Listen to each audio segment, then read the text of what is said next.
Shalom Beta. Shalom. Puji Tuhan. Saya yakin kita semua dalam keadaan sehat saat Bapak Ibu menonton siaran ini, ya kan? Amin. Yuk kita mau sama-sama sungguh-sungguh datang ke hadirat Tuhan saat pagi, siang atau malam waktu Anda nonton siaran ini. Kita mau siapin hati kita ya untuk benar-benar datang kepada Tuhan, walaupun kita di rumah aja masing-masing bersama keluarga mungkin nontonnya, tapi kita mau sungguh-sungguh sama-sama dengan sikap ibadah, hati pikiran kita tertuju kepada Tuhan. Kita mau sembah Tuhan kita. Mari kita mau menyatakan kerinduan kita di hadapan Tuhan. Alam semesta menyanyikan Engkau Tuhan dan memuliakan Engkau Yesus.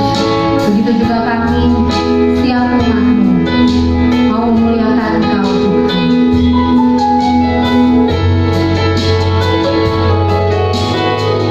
Mari bersama kita menaikkan pujian ini. Alam semesta melukiskan kebesaran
benar Tuhan, hanya Engkau satu-satunya Allah yang layak dipuji, disembah, dimuliakan, Raja atas segala raja.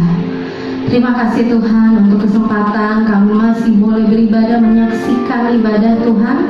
Saat ini kami yakin Tuhan, ini kan bukan karena kehebatan kami semata, bukan karena kekuatan, bukan karena gagah kami, tapi ini karena anugerah-Mu semata Tuhan. Kalau kami masih boleh diberi nafas kehidupan, kalau kami masih diberikan kesehatan yang sempurna, terima kasih Tuhan. Kami mengucap syukur, kami mengucap syukur tidak henti-hentinya buat anugerah, buat kebaikan-Mu ya Tuhan. Terima kasih Tuhan, oleh sebab itu kami mau memuji, memuliakan nama-Mu dengan sungguh, dengan sukacita. Kami juga mau memberikan waktu yang terbaik ya Tuhan. Terima kasih ya Bapa.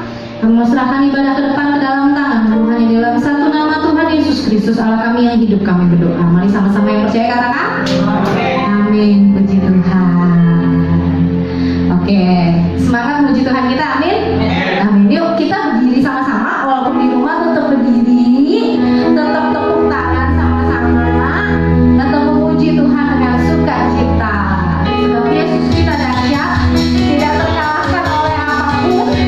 Yakinlah, percayanya Dia Allah yang dahsyat. Yuk, tepuk tangan ya, semangat ya. Alangkah indahnya hidup di dalam Tuhan, yang mencurahkan berkat yang melimpah. Alangkah indahnya jalan bersama Tuhan, yang memberikan kuasa untuk menang. Yesus sudah jatuh, Tuhan kepadamu. Kau Tuhan yang setia di pihakku. Yakinlah Dia dahsyat. Yesus sudah jatuh, tak terkuasamu. Kau yang terhebat terbesar bagiku. Sebab alangkah indahnya bila kita hidup di dalam Tuhan kita.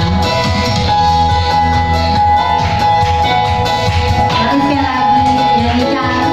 Alangkah indahnya hidup di dalam Tuhan, yang mencurahkan berkat yang melimpah.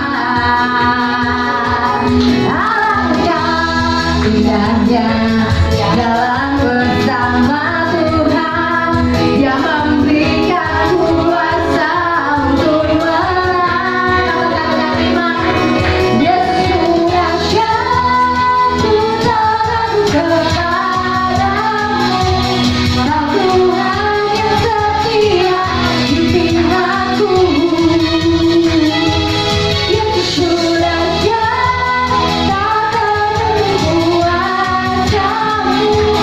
Kau yang terhebat terbesar bagiku. Sebab Dia dahsyat. Yesus sudah jatuh, Tuhan kepadamu. Kau Tuhan yang setia di pihakku. Yesus sudah jatuh, tak terkuasamu.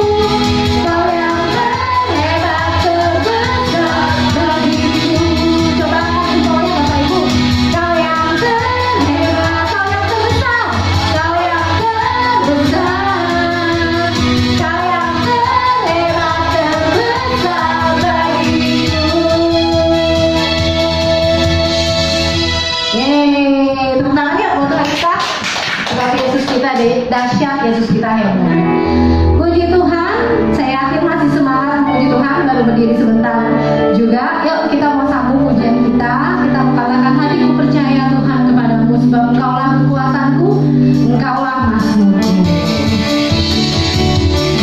Yuk, sama-sama tetap bertepuk tangan, tetap memuji Dia dengan semangat dan sukacita.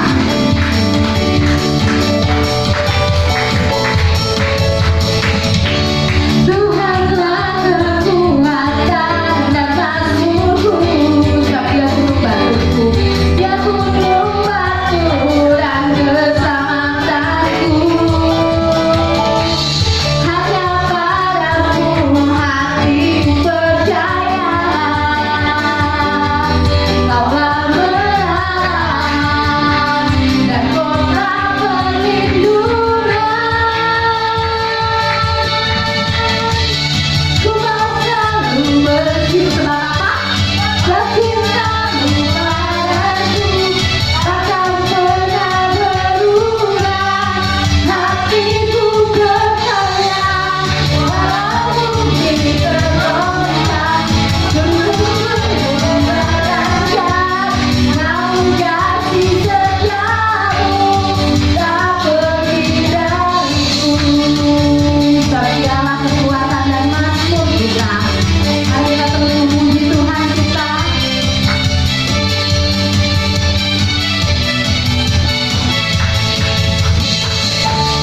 kasih setia Tuhan selalu bersama kita. Amin.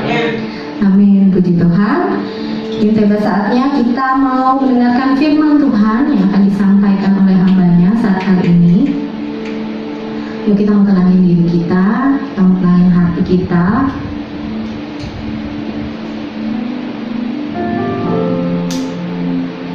Lagu ini sudah lama tidak dinyanyikan, tapi saya ingin kita semua menyanyikan lagu ini dari dasar hati, bukan karena enak dinyanyikan. Saya yakin Bapak Ibu juga mungkin udah hafal sama lagu ini. Lagu ini mudah dinyanyikan, tapi begitu sulit untuk dilakukan. Tapi kita mau sama-sama belajar untuk sama-sama melakukan apa yang kita nyanyikan saat ini. Kita mau mengasihi Tuhan dengan segenap hati kita. Kita mau belajar melakukan firman Tuhan yang kita dengar, yang kita mau aplikasikan dalam hidup kita. Walaupun mungkin itu sulit, tapi kita minta pertolongan Roh Kudus untuk kita sama-sama melakukan firman-Nya. Yuk kita mau naikkan lagu ini. Katakan, aku mengasihi Engkau Tuhan. Aku mengasihi Engkau Yesus dengan segenap hatiku. Aku mengasihi Engkau Yesus dengan segenap jiwaku. Sekali lagi katakan, aku mengasihi Engkau dengan lebih sungguh lagi, naikkan pujian. Aku mengasihi Engkau Yesus dengan segenap hatiku. Aku mengasihi Engkau Yesus dengan segenap jiwaku. Ku renungkan firman-Mu siang dan malam, ku pegang perintah-Mu dan ku lakukan. Engkau tahu ya Tuhan, tujuan hidupku hanyalah untuk menyenangkan hati-Mu. Mari sekali lagi. Aku mengasihi Engkau Yesus dengan segenap hatiku. Aku mengasihi Engkau Yesus dengan segenap jiwaku. Ku renungkan firman-Mu siang dan malam, ku pegang perintah-Mu dan ku lakukan.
kami naikkan ini bukan hanya sekedar sebuah lagu yang keluar dari lidah bibir mulut kami Tuhan.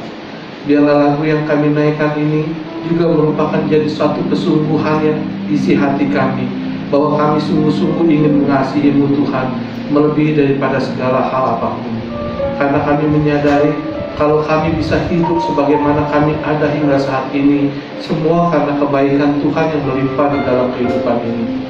Karena itu Bapa, izinkan kami untuk bisa mengasihi-Mu sampai selama-lamanya.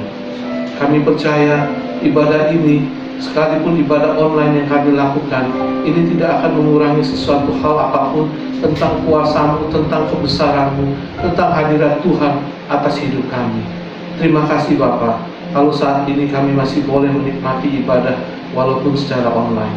Dan saatnya Bapa, kami akan duduk diam seperti Maria, kami akan belajar tentang kebenaran firman-Mu. Biar Allah Roh Kudus yang akan memimpin kami semua, biar Allah Roh Kudus yang akan berbicara kepada kami semua, biar Allah Roh Kudus yang menyampaikan isi hati Tuhan kepada kami, supaya hidup kami semakin hari semakin baik, supaya hidup kami semakin hari semakin bisa menyenangkan hati Tuhan selalu. Sekali lagi terima kasih Bapa buat kebaikan-Mu. Dalam nama Yesus kami berdoa. Amin. Shalom saudara-saudara. Apa kabarnya hari ini? Luar biasa ya, pasti selalu luar biasa saudara. Baiklah saudara-saudara, hari ini saya ingin bicara tentang perintah yang disampaikan oleh Tuhan Yesus, tentang perintah yang utama dan terutama yang Tuhan Yesus ajarkan tentang mengasihi Allah. Mungkin sebagian dari saudara akan bertanya, kok Pak Wiwi menyampaikan khotbah tentang mengasihi Tuhan Allah sih? Sekarang kan lagi musim pandemi nih, lagi banyak orang susah nih, lagi banyak kesukaran timbul di mana-mana. Mestinya khotbahnya temanya tuh sesuatu yang menghibur gitu, yang menguatkan tentang pertolongan Tuhan atau tentang janji Tuhan atau segala sesuatu. Tapi saudara, hari ini saya akan mengajak saudara tentang mengasihi Tuhan Allah. Dan ini pun ada hubungan dengan keberadaan kita saat ini. Nanti di akhir khotbah saya, saudara akan tahu kenapa kita harus mengasihi Allah. Baiklah saudara, kita buka dulu dari kitab Matius 22 ayatnya ke-37 sampai ke 40. Matius 22 ayat 37 sampai 40. Saudara bisa buka Alkitab saudara di rumah. Saya akan bacakan buat saudara-saudara ya. Matius 22 ayat 37 berkata seperti ini. Jawab Yesus kepadanya, kasihilah Tuhan Allahmu dengan segenap hatimu, dan dengan segenap jiwamu, dan dengan segenap akal budimu. Itulah hukum yang terutama dan yang pertama. Dan hukum yang kedua yang sama dengan itu ialah kasihilah sesama manusia seperti dirimu sendiri. Pada kedua hukum inilah tergantung seluruh hukum Taurat dan kitab para nabi. Saudara, nats yang baru kita baca ini adalah perkataan Yesus, pengajaran Yesus tentang hukum yang terutama dan tentang hukum yang kedua yang sama dengan itu. Inti dari pengajaran ini adalah mengasihi Tuhan Allah dan mengasihi kepada sesama manusia. Loving God and loving people. Saudara, kalau secara umum saya bertanya, apakah kamu mengasihi Tuhan? Pasti orang-orang di luar sana atau siapapun juga pasti jawab, ya, saya pasti mengasihi Tuhan Allah. Sama saja seperti sekarang kalau saya tanya kepada saudara-saudara yang ibadah saat ini yang di rumah, saya tanya saudara, apakah saudara mengasihi Tuhan Allah? Saya yakin saudara pasti akan jawab, iya, saya mengasihi Tuhan Allah. Sekalipun saya nggak melihat karena di rumah gitu. Kalau di sini semua pada manut, ya saya mengasihi Tuhan Allah gitu.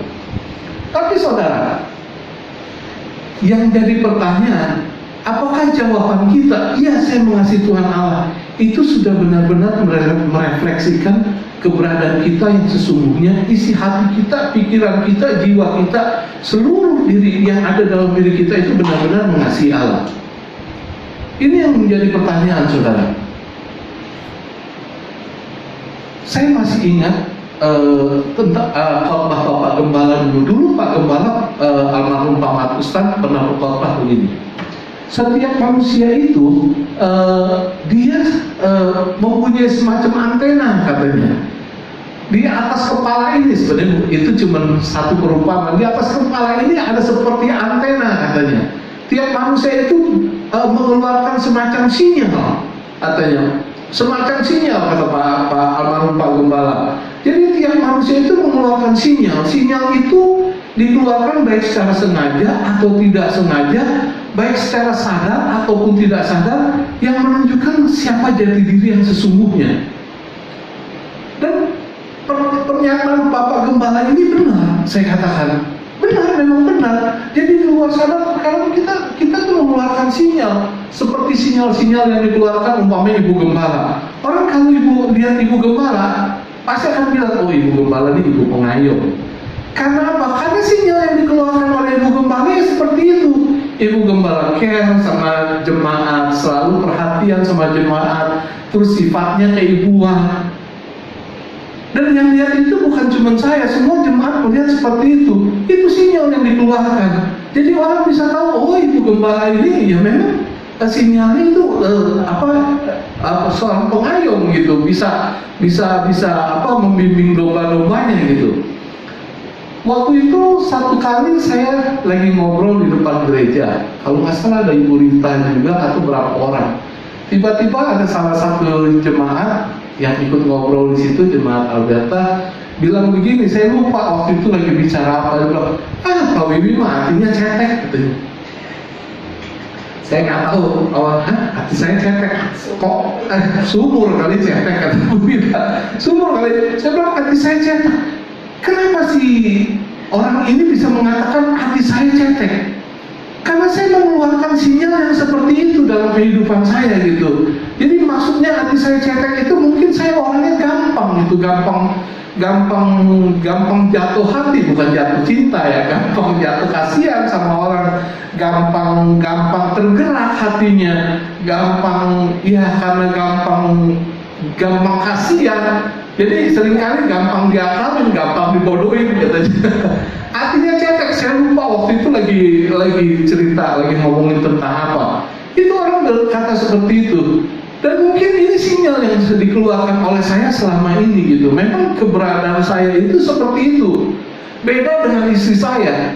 Kalau istri saya itu dibilang, oh kalau istrinya Pak Wiwi itu orangnya detail, orangnya mateng katanya. Kenapa orang bisa mengatakan seperti itu? Karena sinyal yang dikeluarkan istri saya seperti itu. Dia memang orangnya detail, orangnya matang. Apalagi kalau soal duit, itu hitung-hitungannya benar-benar mantap gitu. Itu yang dikeluarkan bukan seperti itu. Tapi memang istri saya selalu matang. Apalagi kalau untuk ngeluarin duit, dia akan hitung benar-benar, dia akan teliti benar-benar. Dia lihat kalau memang ini nggak perlu, nggak begitu mudah keluarnya. Itu memang sinyal yang dikeluarkan sama istri saya. Dan itu sinyal ada dalam tiap manusia. Beberapa hari yang lalu, saya cerita, menyimpang dikit. Beberapa hari yang lalu, saya suruh anak buah saya pergi. Saya bilang, kamu pergi ya ke toko, letaknya di sini. Nanti di situ kamu ambil sesuatu ini. Udah itu nih anak buah saya, oke, ya siap bos. Dia berangkat naik motor. Sebelum dia berangkat naik motor, hati saya udah ngebatin, ini anak pasti di jalanan telepon saya. Bener aja, begitu dia pergi nggak nyampe setengah jam, di jalanan dia telepon saya, bos, tadi tokonya di mana ya bos ya? Matinya dia bilang. Padahal saya udah kasih alamat lengkap, saya udah kasih ancel-ancelnya, saya udah kasih kira-kira di mana sebelum pom bensin dan segala macam. Di jalanan bener dia telepon, bos. Patokannya dekat mana ya? Tadi ya, dia tanya, kenapa saya bisa punya ngebatin seperti itu? Karena saya tahu dari sinyal yang dia tunjukkan gitu. Ini anak buah saya nggak selebor, nggak detail, orangnya nggak teliti, sembrono. Disuruh apa memang oke aja, tapi itu sinyal yang dikeluarkan. Selesai dia telepon itu, saya langsung ngebatin lagi. Pasti ini anak telepon saya lagi kalau udah sampai di tokonya. Bener aja begitu sampai di tokonya, Itu anak buah saya dia telepon, bos, tadi bos nyuruh saya ngapain ya ke toko India. Waduh, saya bilang, dia lupa semuanya. Ini semua sinyal yang dia keluarkan. Sama saudara, sama juga seperti pertanyaan saya. Waktu saya tanya, apakah saudara semua mengasihi Tuhan? Saudara pasti bilang, oh so pasti bos, so pasti Pak Wiwi, saya pasti mengasihi Tuhan. Tapi sebenarnya, apakah sinyal yang kita keluarkan itu kita benar-benar mengasihi Tuhan? Orang lain bisa lihat, orang lain bisa nilai, orang lain bisa tahu apakah sinyal yang kita keluarkan mengasihi Tuhan, benar-benar mengasihi Tuhan. Pagi ini kita coba mau belajar untuk sedikit koreksi ke dalam diri kita. Apakah sebenarnya kita benar-benar mengasihi Tuhan? Untuk bisa kita mengeluarkan sinyal kita benar-benar mengasihi Tuhan, ada banyak hal yang harus ada dalam diri anak Tuhan. Ada banyak hal. Tapi saya coba rangkum, saya coba bikin ini menjadi sesuatu yang simpel. Saya coba rangkum ini menjadi dua hal. Hal pertama, apakah kita benar-benar menghormati dan mengutamakan Tuhan di atas segalanya? Apakah kita sudah benar-benar menghormati dan mengutamakan Tuhan di atas segalanya? Ini sesuatu hal yang penting loh bagi anak-anak Tuhan. Kalau kita mau mengasihi Tuhan Allah kita dengan segenap hati kita, dengan segenap akal budi kita, dengan segenap pikiran kita, apakah kita sudah menaruh Tuhan sebagai yang utama dan pertama dalam hidup kita? Dengan arti kata lain, kita sudah prioritaskan Tuhan. Karena saya lihat seringkali Tuhan tuh nggak pernah jadi prioritas utama. Bahkan terkadang Tuhan itu seperti ban serep. Saudara tahu ban serep kan semua? Ban serep kalau mau dipakai waktu apa? Waktu ban kempes. Kalau lagi diperluin itu ban serep baru dicari, dipakai. Itu Tuhan terkadang statusnya nggak beda seperti itu. Anak Tuhan terkadang bilang, ya saya mengasihi Tuhan, tapi kita cari Tuhan, berdoa sama Tuhan. Itu terkadang kalau lagi ada perlunya. Kalau kita lagi susah, lagi toko lagi sepi, atau kita lagi PDKT sama cowok mana gitu, Tuhan, nah itu kita deketin Tuhan tuh. Minta dibela sama Tuhan, minta ditolong sama Tuhan, minta jalan keluar dari Tuhan. Aduh Tuhan, tolong saya. Oh itu dekatnya minta ampun dah tuh. Wah, pokoknya kemana-mana Tuhan. Tapi coba kalau lagi aman-aman aja, toko lagi rame, nggak ada itu, nggak ada ini, nggak ada masalah. Belum tentu setiap saat, setiap waktu kita cari Tuhan. Belum tentu setiap saat, setiap waktu kita menyenangkan Tuhan. Belum tentu setiap saat kita bisa memuji dan memuliakan Tuhan. Ini loh, nggak ada tekanan Tuhan, nggak beda seperti ban serep. Tekanan Tuhan nggak beda seperti lampu Aladin. Kalau dalam dongeng lampu Aladin tuh, belum lama saya nonton film Aladin, seperti itu tuh. Jadi kalau lampu Aladin itu mau dipakai, mau apa lagi ada perlu, itu lampu Aladin baru dicari, diambil, diusap-usap, digosok-gosok. Kalau udah keluar, udah ditolongin, taruh lagi. Ini loh, sinyal yang seperti apa yang keluar dari dalam diri kita. Saudara, di Alkitab ini banyak. Kita bisa banyak belajar dari banyak tokoh dalam Alkitab. Apakah tokoh-tokoh yang ada di sini, ini tokoh, oh iya, dia benar-benar menghormati Tuhan, dia benar-benar mengutamakan Tuhan, dia benar-benar menaruh Tuhan di atas segalanya, atau enggak? Saudara, nanti habis ini, saudara baca kitab Lukas 7, kalau nggak salah ayat 36 sampai 50. Kita jangan baca karena waktunya sempit. Di sini dalam kitab Lukas ini saya ceritakan secara singkat. Ini cerita tentang Tuhan Yesus. Waktu itu kisahnya antara Tuhan Yesus, wanita yang berdosa, dan orang Farisi. Saudara, kalau menurut logika antara orang Farisi dan wanita berdosa, mana yang seharusnya bisa menghormati Tuhan lebih banyak? Pasti orang Farisi ya. seperti ahli Taurat orang Farisi, itu karena dia apa? Dia mengenal firman Tuhan, dia mengenal hukum Taurat lebih baik, lebih dalam daripada orang wanita berdosa. Benar kan? Tapi coba lihat dalam Lukas 7 yang saya sebutkan, ayat 36 sampai 50, saudara. Ini kisah, jadi sekali waktu, saya singkat, sekali waktu Yesus diundang sama si Simon. Simon ini orang Farisi, diundang makan malam. Yesus, guru, saya undang untuk makan malam di rumah saya. Saudara, waktu Yesus diundang makan malam di rumah si Simon, saudara harus mengerti sedikit kebiasaannya. Kebiasaan di antara bangsa Yahudi di dalam abad yang pertama ya. Dalam abad pertama waktu zaman Yesus hidup, itu ada satu kebiasaan, satu kebudayaan. Kalau orang diundang ke rumah sebagai tamu, ini tamu harus dihormati.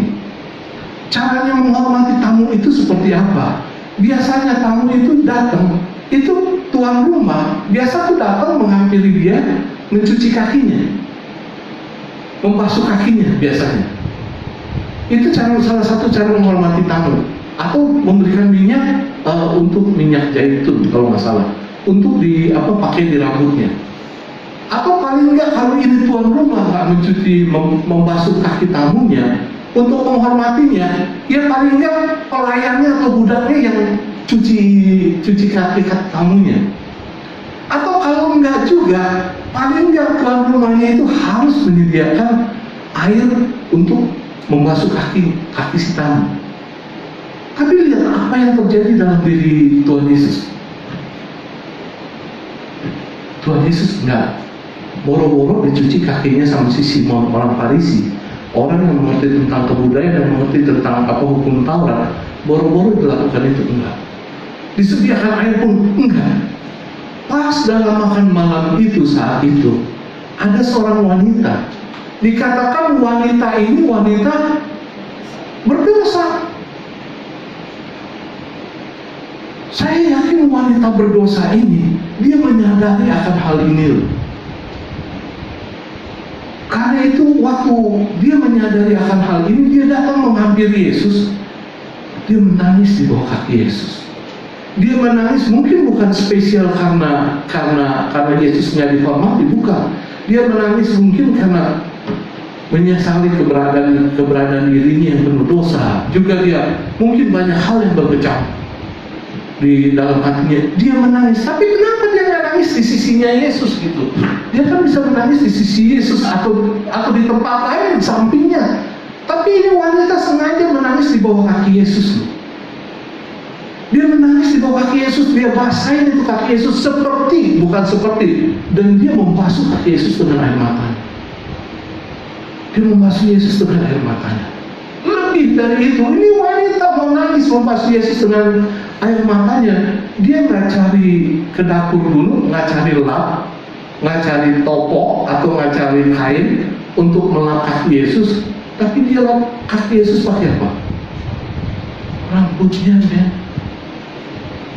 Saudara juga harus tahu, rambut itu lambang mahkota wanita, dan pada zaman itu rambut wanita itu nggak begitu gampang diurai, nggak begitu gampang dipertontonkan. Kalau seseorang wanita itu mempertontonkan rambut di depan muka umum, itu bisa mengakibatkan dia bisa dicerai sama suaminya. Karena itu menyangkut sesuatu keintiman. Tapi dia nggak pusing dengan hal itu. Dia nggak pusing. Dia lap kaki Yesus dengan rambutnya. Dan dikatakan di situ, wanita ini meminyaki kaki Yesus dengan minyak wangi yang dalam buli-buli. Minyak wangi dalam buli-buli. Ini minyak wangi pasti minyak wangi nahor. Kalau dikatakan, ini asumsi saya ya, kalau dikatakan dia wanita berdosa, kemungkinan besar dia wanita tunasusila. Dan kalau wanita tunasusila bawa minyak wangi dalam buli-buli, itu biasa dia pakaikan setetes, 2 tetes untuk membasahi dirinya kan. Dia tetesin dirinya supaya dia wangi, untuk menyambut tamunya lah, untuk dia bekerja sebagai profesinya. Itu minyak berarti minyak mahal. Tapi lihat, untuk Yesus itu meminyaki kaki Yesus, bukan setetes 2 tetes, dia minyaki benar-benar kaki Yesus. itu minyak mahal. Di sini menunjukkan apa? Wanita ini tahu bagaimana cara menghormati Tuhan. Dia berikan yang terbaik, dia korbankan yang terbaik buat Tuhan. Tapi lihat, Simon orang Farisi, orang yang mengerti hukum Tuhan, yang mengerti tentang adat istiadat, yang mengerti tentang hukum Taurat, dia sebenarnya dalam mengundang Yesus itu dia bukan menghormati Tuhan, tapi dia mengecilkan Tuhan. Saudara, mengasihi Tuhan Allah kita dengan segenap hati, dengan segenap jiwa, dengan segenap akal budi, itu bisa kita lihat dari pengorbanan yang berani kita lakukan kepada Tuhan.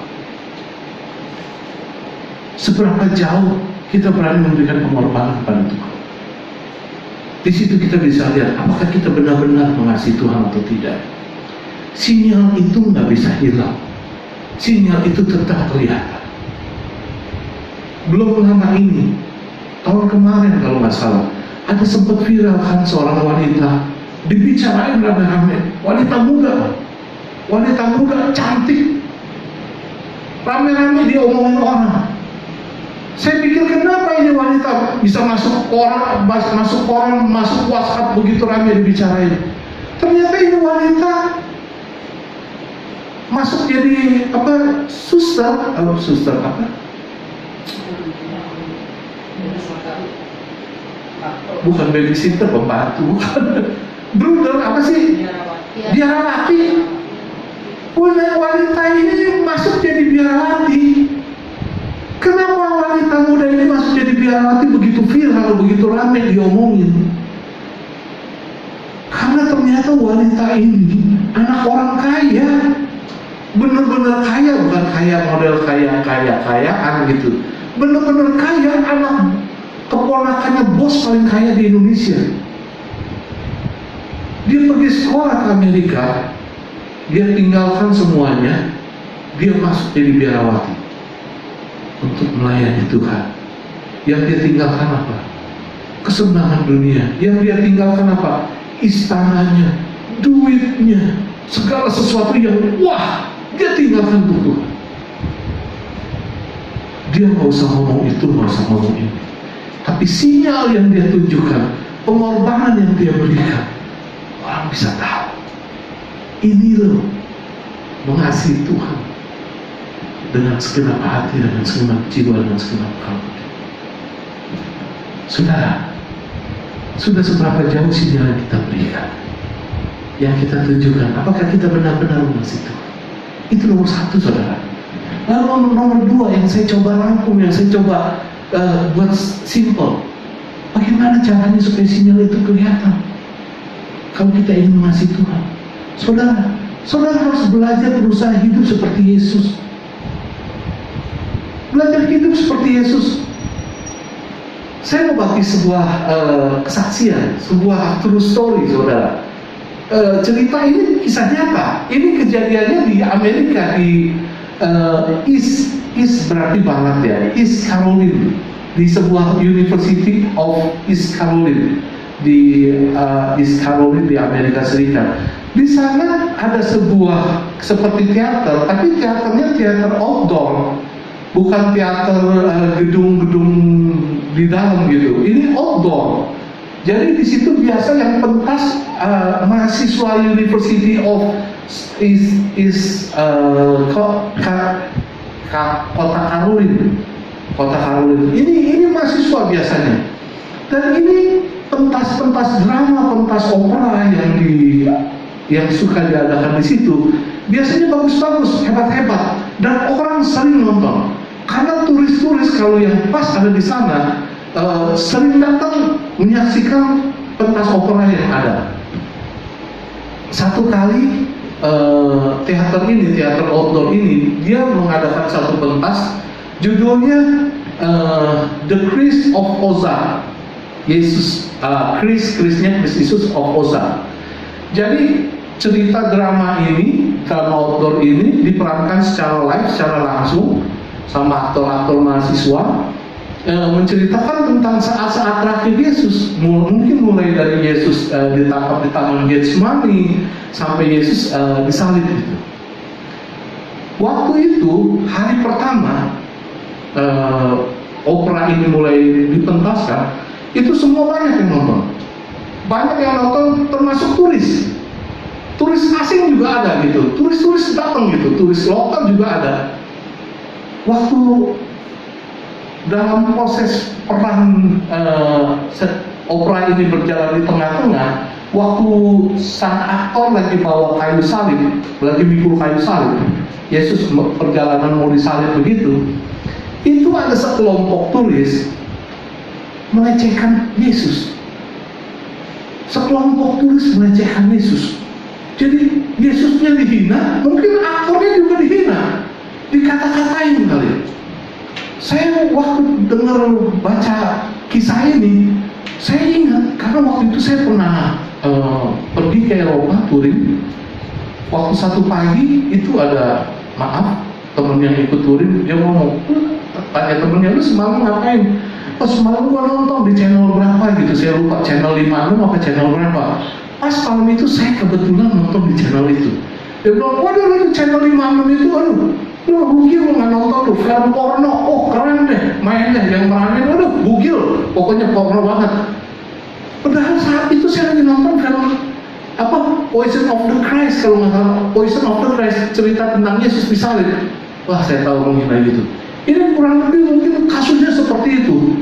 Jadi dihina, dikatakan itu aktor yang lagi manggul salib Yesus. Dia berusaha tahan supaya jangan sampai keganggu. Tapi dia tahan juga. Akhirnya karena udah dikatain dia ejek sama kelompok turis ini, dia taruh itu salib Yesus. Dia datang, dia hampiri itu turisnya, dia pukul, pum. Dia pukul jadi rame, pum. Udah rame dipisahin, produsernya naik, pisahin juga. Produsernya ngomong, lu nggak boleh begitu. Yesus mana pernah sih lakuin gitu, mana pernah Yesus pukul orang katanya. Habis dia kelewatan begini. Ya tetap nggak boleh. Itu hak dia mau ngomong apa biarin aja. Saya nggak mau peristiwa ini terulang kembali itu. Akhirnya udah selesai hari pertama itu. Itu opera itu nggak dilanjutkan sampai habis. Selesai berhenti di situ. Besoknya pentas lagi. Biasa kan satu tema tuh berapa hari betul-betul. Besok pentas lagi. Saudara tahu apa yang terjadi besok? Itu yang datang nonton rame. Dan sekelompok turis yang gablok itu dia hadir lagi saat itu di situ. Dan dia hadir lagi saat itu, peristiwa itu terulang kembali. Saat si aktor lagi gotong kayu salib begitu, Yesus lagi jalan mau salib, diejek lagi, dihina lagi sama si turis itu. Wah, emosi, tapi dia coba tahan. Mungkin karena ngomongnya udah kelewatan kan. Akhirnya dia nggak tahan juga. Dia taruh lagi itu salib, dia samperin lagi, dia kipas lagi itu orang, dia pukul lebih parah lagi dari yang pertama. Sampai itu yang misain udah sampai keamanan segala macam pisahin. Wah, ini si produsernya marah besar, ini aktor. Dia bilang, saya udah nggak bisa maafin kamu, saya udah nggak bisa ampunin kamu katanya. Kamu udah bikin malu perguruan tinggi kita, bikin malu nama Yesus, mengacaukan semuanya dengan cara begini. Kamu pokoknya udah saya fire, udah saya berhenti, udah cukup sampai di sini. Terus ini orang yang memerankan aktor Yesus, dia mohon ampunin saya nggak bakal ulangin lagi katanya. Akhirnya singkat cerita, karena ini aktor juga anak Tuhan, dia kasihan, dia bilang dia perlu untuk biaya sekolah, untuk kerjain untuk biaya sekolah, untuk biaya hidup dia terima, tapi dengan janji jangan pernah ulang lagi. Akhirnya diterima, masuk hari ketiga. Saudara tahu apa yang terjadi di hari ketiga? Itu turis datang lagi. Ini true story, saudara. Sekelompok turis itu datang lagi, dan peristiwa seperti kemarin terjadi lagi. Dia dikatain, dia dihina, waduh, udah nggak tahu kayak apa dah. Dia coba tahan supaya nggak sampai meledak. Sampai akhirnya udah mau titik terakhir, dia udah mau sampai gitu ya, nanggulin, dia udah nggak kuat. Dia berhenti, dia taruh lagi tuh salib, dia samperin itu tulis. Cuma kali ini nggak seperti itu. Keamanan semua udah siap. Dia pikir kejadian yang dibuat, tapi enggak. Kali itu dia cuma berkata, dia cuma ngomong tapi nggak marah. Dia cuma bilang begini, nanti kita akan ketemu lagi pada hari kebangkitan. Udah dibalik lagi terus. Saudara, message dari kisah nyata ini apa? Sebenarnya seringkali anak-anak Tuhan itu hanya tahu Tuhan, tahu Yesus, tahu, kenal Yesus, kenal, tapi cuma begitu aja. Tahu cerita Yesus, kenal Yesus, tapi apakah dia mendalami hati Yesus seperti apa? Mendalami karakter Yesus seperti apa? Mendalami jiwa Yesus seperti apa? Enggak. Kalau dia mendalami Yesus seperti apa, tahu akan keberadaan Yesus seperti apa, si aktor ini nggak bakal pernah pukul itu tulis yang menghina. Karena sepanjang hidup Yesus, kita baca, kita tahu Yesus nggak pernah lakukan itu. Waktu Yesus dikatain, waktu Yesus dibudai, waktu Yesus dimahkotain dulu, waktu Yesus cambuk, Yesus nggak pernah melakukan hal seperti itu. Dan ini banyak terjadi dalam diri anak-anak Tuhan. Kita cuma kenal Yesus yang kita sembah, kita tahu. Tapi apakah kita kenal secara dalam? Belum tentu. Karena itu saya katakan, kalau kita mengasihi Allah dengan segenap hati, jiwa, dan akal budi kita, belajar mencontoh dari pribadi Yesus. Apa yang harus kita belajar dari sisi apa? Contoh dari sisi apa? Kita harus copy paste semuanya. Kita patut mencontoh tentang ketaatan Yesus. Kita patut mencontoh tentang kesetiaan Yesus. Kita patut mencontoh tentang kelemah lembutan Yesus. Kita patut mencontoh tentang kerendahan hati Yesus. Kita patut mencontoh tentang kejujuran Yesus. Kita patut mencontoh tentang cara berpikir Yesus. Semuanya harus kita contoh. Biar Yesus itu menjadi cermin bagi kita, supaya sinyal yang kita keluarkan itu sinyal seperti Yesus. Ini loh saudara, belajar untuk menjadi serupa dengan Yesus. Kalau kita ingin mengasihi Tuhan Allah kita, tadi saya katakan, apa hubungannya Pak Pendeta mengasihi Tuhan Allah dengan pandemi seperti ini, dengan kesusahan yang sering kita alami seperti ini, yang sedang kita jalani saat-saat ini? Banyak anak-anak Tuhan yang sedang susah. Apa hubungannya mengasihi Tuhan Allah dengan kesusahan yang kita hadapi? Ada hubungannya erat. Hubungannya erat. Firman Tuhan dalam Alkitab ini enggak pernah bertentangan. Saudara ingat Matius 6 ayat 33 berkata apa? Carilah dahulu kerajaan Allah dan kebenarannya, maka semua akan ditambahkan kepadamu. Enggak salah Yesus mengajarkan pertama kali, kasihilah Tuhan Allahmu. Enggak salah. Kalau kita sanggup mengasihi Tuhan Allah kita dengan setulus hati, segala keberadaan kita, kita nggak usah cari-cari berkat, saudara. Kita nggak usah cari-cari jalan keluar. Kita nggak usah cari-cari pertolongan. Nggak usah ngemis-ngemis sama Tuhan sampai kayaknya, aduh, nggak perlu sampai kita lakukan itu, karena anak kita yang kita sayangi itu, dia akan dengan sendirinya memberikan itu pada semua, pada kita. Dan berkat itu akan mengalir mengikuti kita. Pertolongan Tuhan nggak bakal pernah berhenti, terus ada. Pembelaan Tuhan gak bakal pernah stop. Ini loh, lakukan itu. Kasih Tuhan Allah. Cukup kita kasih Tuhan Allah. Hormati Dia, utamakan Dia di atas segalanya. Belajar hidup seperti Yesus. Lihat apa yang akan terjadi dalam kehidupan saudara. Jangan firman Tuhan. Yesus tidak pernah salah. Firman Tuhan tidak pernah bertentang. Saudara mau melakukan hal ini? Mau mengasihi Tuhan Allah dengan segenap hati, jiwa, dan akal budi kita? Ada amin saudara?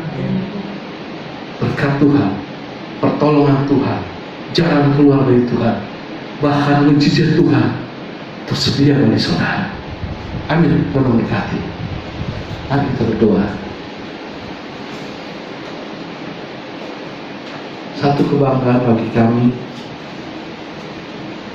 ketika kami mendengarkan kebenaran firman Tuhan ini. Kalau Allah yang kami sembah adalah Allah yang baik adanya. Bukan satu kebetulan kalau hari ini kami mendengarkan nasihat-Mu. Kalau kami harus mengasihi Tuhan Allah kami dengan segenap hati kami, dengan segenap jiwa dan akal budi kami.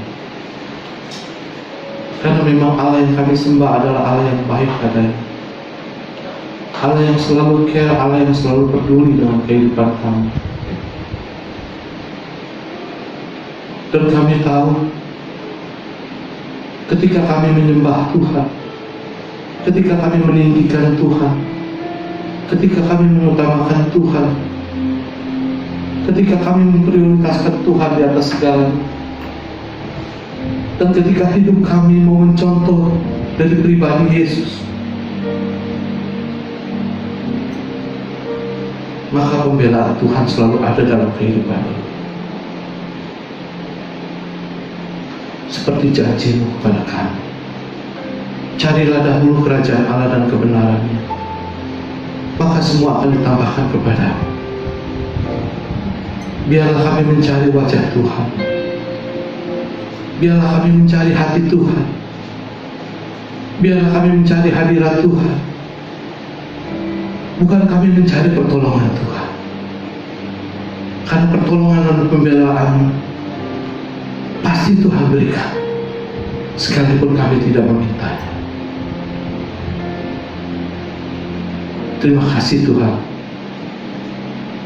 kalau Tuhan telah mengingatkan kami di hari ini bahwa kami harus selalu mengutamakan Engkau, mengasihi Engkau sepanjang hidup ini. Terima kasih Tuhan. Ya Allah Roh Kudus, meteraikan kebenaran firman-Mu dalam hati kami paling dalam. Terus ingatkan kepada kami, terus gaungkan di sepanjang hidup kami, kalau kami harus mengasihi Tuhan Allah kami dengan segenap hati kami, dengan segenap pikiran dan segenap akal budi kami, sampai selama-lamanya. Dalam nama Yesus kami berdoa. Amin.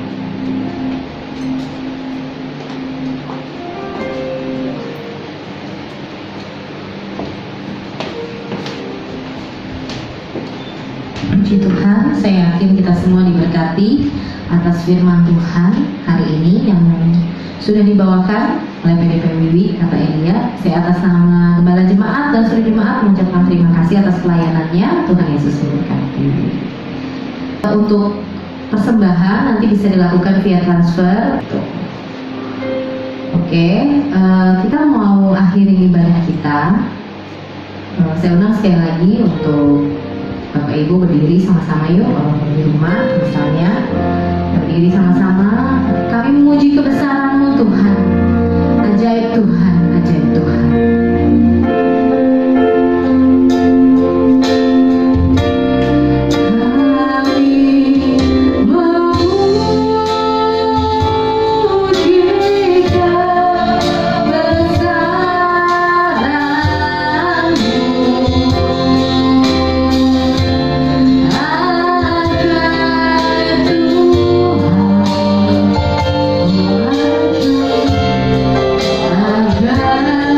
Ajaib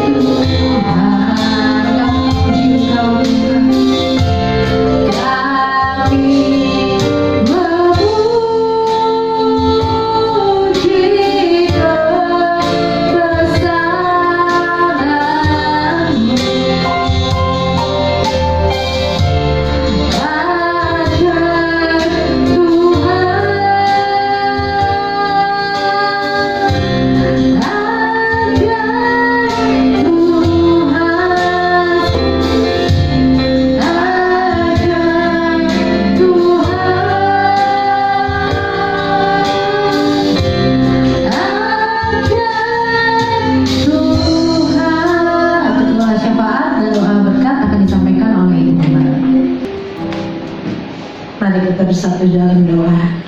Tuhan Yesus, kami datang di hadapan-Mu. Apapun yang terjadi di dalam bangsa dan negara Indonesia ini, kami boleh tetap bersyukur karena Tuhan masih ada bersama kami. Tuhan masih membimbing dan memberkati kami. Tuhan, kami berdoa untuk mereka yang positif COVID-19, Tuhan, yang terbaru di banyak rumah sakit. Kau lihat mereka, Tuhan. Kami mohon belas kasihan-Mu, biar Engkau lawat, Kau besuk mereka, Tuhan. Karena sentuhan kasih-Mu memberikan mereka semangat, sentuhan kasih-Mu memberikan mereka kekuatan, bahkan sentuhan kasih-Mu, Tuhan, memberikan mereka pengharapan kepada Tuhan Yesus. Karena Tuhan Yesus andalannya, Tuhan. Karena Engkau yang dapat memulihkan keadaan mereka satu persatu, sehingga yang positif boleh menjadi negatif, Tuhan. Dan yang negatif lebih banyak daripada yang kena kasus, Tuhan. Kami percaya kalau kuasa Allah bekerja, kuasa Allah dinyatakan, tidak ada perkara yang mustahil, Tuhan. Perekonomian yang begitu hancur di negara bangsa Indonesia ini, Tuhan, kami mohon belas kasihan daripada-Mu. Berikan jalan keluar apa yang harus kami lakukan, Tuhan. Harapan kami hanya kepada Engkau yang sanggup melakukan yang terbaik bagi kami. Seperti firman-Mu, Tuhan, ajarkan kami untuk mengasihi Engkau lebih dahulu, Tuhan. Maka Engkau yang akan menambahkan segala sesuatu yang kami perlukan, Tuhan. Biarlah firman-Mu kami lakukan di dalam kehidupan kami, sehingga kehidupan kami juga boleh menjadi berkat. Kami boleh mengeluarkan sinyal-sinyal yang baik, Tuhan, sehingga dimanapun kami berada, Kau yang boleh menjadi berkat. Kami membawa jiwa-jiwa datang kepada-Mu, Tuhan. Terima kasih Bapak, terutama untuk jemaat Alberta ini. Kau pakai mereka satu persatu dimanapun mereka berada, Tuhan. Dan juga ibadah online ini, Tuhan, biar dapat menjangkau banyak jiwa, Tuhan. Terima kasih untuk ibadah pagi ini, Tuhan. Kami percayakan kepada-Mu, karena kami percaya ibadah yang diadakan online ini tidak sia-sia, Tuhan, tetapi mendatangkan berkat bagi banyak orang. Terima kasih untuk hamba-Mu, Tuhan, yang Kau pakai untuk menyampaikan firman-Mu. Dia Tuhan utus kemanapun yang Tuhan mau. Jadikan dia berkat untuk membawa jiwa menjadi berkat bagi orang banyak yang mendengar, Tuhan. Dan nama Kristus saja dimuliakan. Kami percaya Roh Kudus Engkau juga memberkati seluruh jemaat Alberta dimanapun Tuhan tempatkan mereka, sehingga saat mereka tidak mengikuti ibadah online ini, mereka juga boleh diberkati. Mereka juga boleh mengikuti apa yang Tuhan perintahkan di dalam kehidupan mereka. Terima kasih Bapak, terima kasih. Engkau sudah memberkati hamba-Mu yang menjadi WL, Engkau memberkati juga hamba-Mu yang memainkan. Terima kasih. Karena di dalam nama Yesus kami pertaruhkan doa ini. Haleluya, amin. Kekasih-kekasih Kristus yang diberkati Tuhan, pulanglah dan terimalah berkat Tuhan. Turunlah kiranya atas saudara-saudara semua kasih karunia dan damai sejahtera dari Allah Bapa, pengampunan dan kasih sayang dari Tuhan Yesus Kristus, penghiburan, penyertaan, bahkan pimpinannya melalui kuasa Roh Kudus memimpin kita sekalian, mulai saat ini sampai Maranatha Tuhan Yesus datang yang kedua kali. Di dalam nama Tuhan Yesus kami sudah berdoa dan bersyukur. Haleluya. Amin.